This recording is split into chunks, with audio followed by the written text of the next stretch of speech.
Yo, what's good, people? What are you telling me? Today we're going to be going through how to make a drill beat like M1OnTheBeat on Drake and Headie One's new tune, Only You Freestyle. Alright, let's get into this.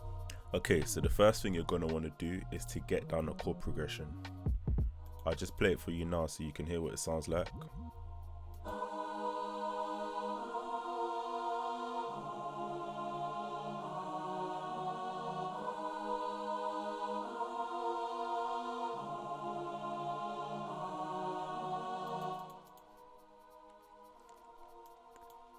Now, I don't even know too much about music theory myself.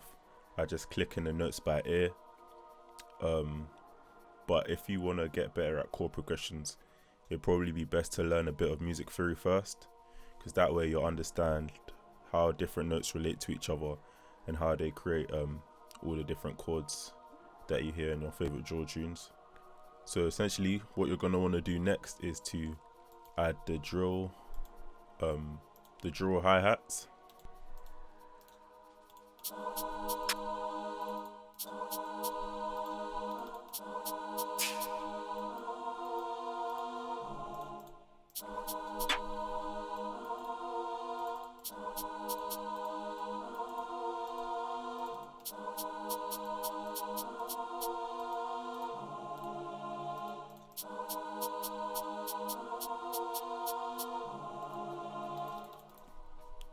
That hi-hat pattern should be the basis for any drill song, and then you build around that.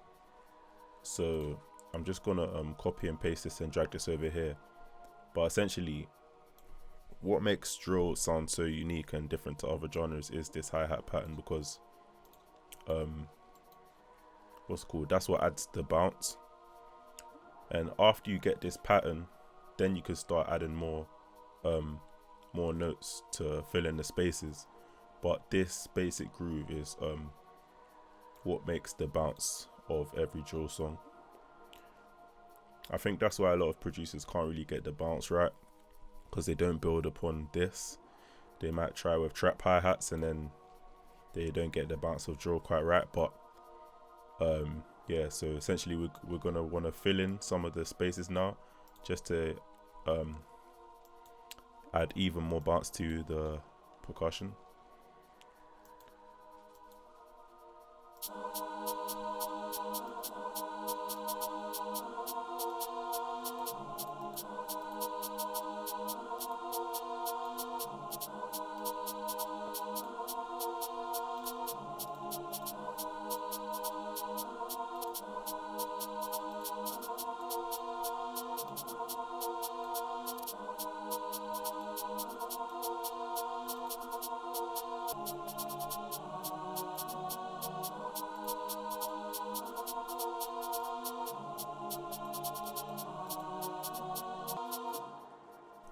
Alright, so the next thing you're going to want to do after this is, of course, to add the kicks and the snare. So usually for drill songs, the bounce goes something like this.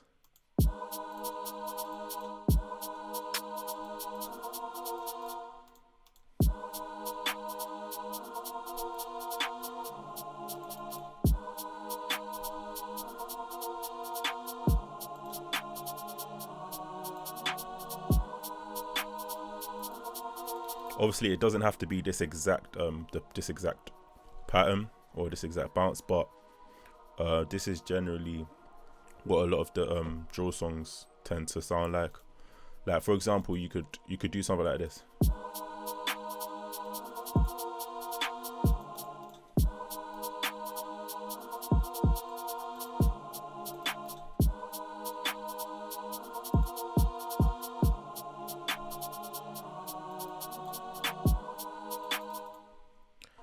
I think where drill and trap differ the most is this this bounce.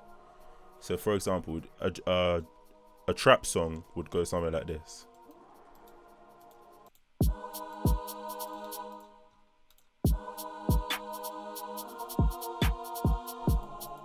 You see how it hits on this note and this note? But with drill, this part's a bit delayed, and that's what adds the bounce. That's what makes it so wavy. You see it? So this is trap.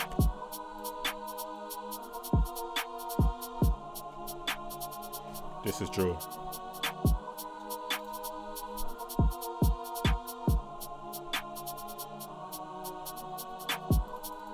Alright. One thing I forgot to mention earlier is with the hi-hats, you want to mess around with the velocities quite a lot. It adds a bit more bounce, makes it a bit more realistic, as if someone's actually playing an instrument in real life. Another thing you can do, I don't really tend to do this a lot, is press Control A or select all and then go to none and then drag it about just 2 to the right. What this is gonna do is it's gonna make it sound more realistic, because not every note is hitting exactly on grid, so it's gonna give it a more realistic feel to it. But I don't know, I just tend to like having my hi-hats and my instruments on grid. But like, for example, producers like J Dilla, they tend to unquantize.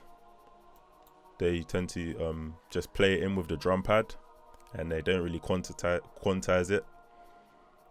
Just makes it sound more realistic, to be honest. And a lot of producers, they like to recreate that that sort of realistic feel by intentionally making it sound off grid. But yeah, so it should sound like this.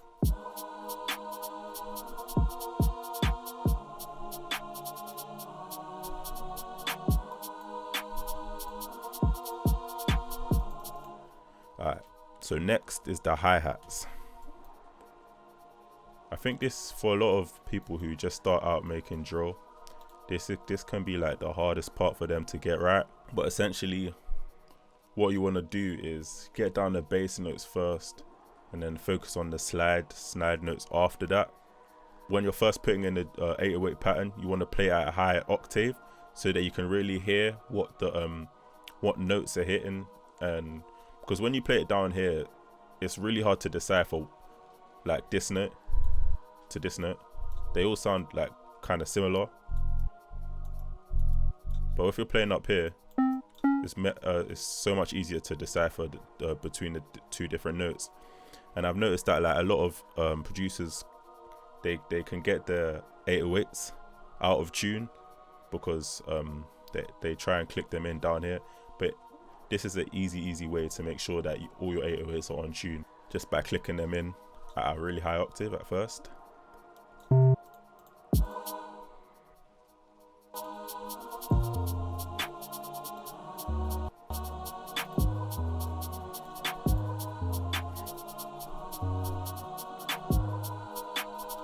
Alright, so now we're gonna add in the Notorious drill 808 slides.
Alright, so now we've got done 808 patterns with all the slides. If you're struggling how to get the slides down, just listen to all your favorite producers and just try and recreate the 808 slides that they do until it sounds like how you want it, exactly how it would sound in your head. It's kind of hard to explain, but it's just ear training really. The more you practice it, the better you'll get. And the thing with drill beats is there's kind of a big learning curve. Like you probably won't get it right off the bat. So yeah, you just keep trying, and you'll get better, man. Another thing I noticed with producers like M1OnTheBeat is they slightly delay their slides. So it'll be, I can change this to a quarter of a step and move it by 2. You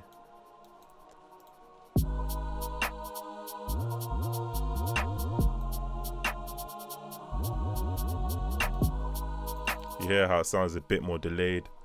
I think it's kind of a wavy effect, to be honest.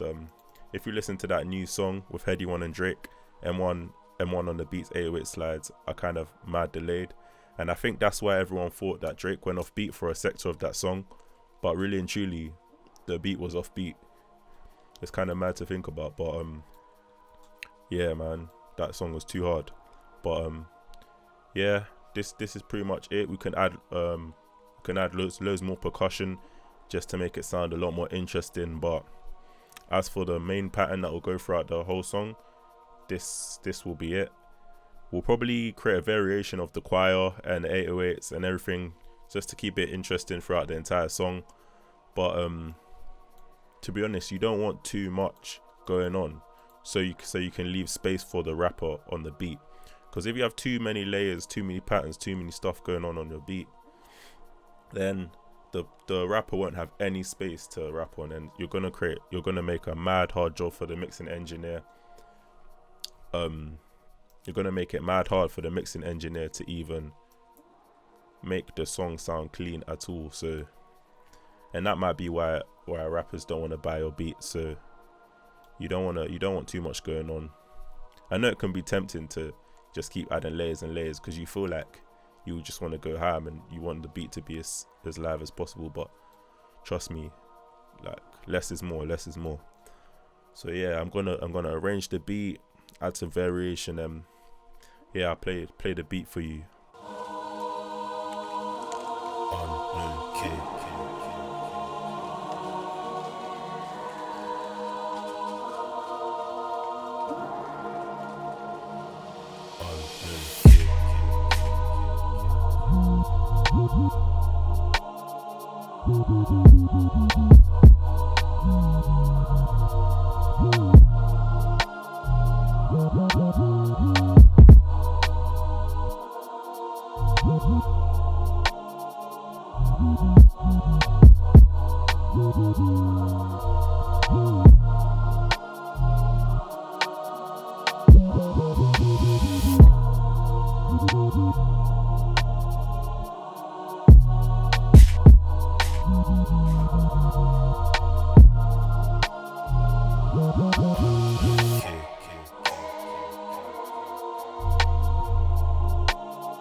Okay.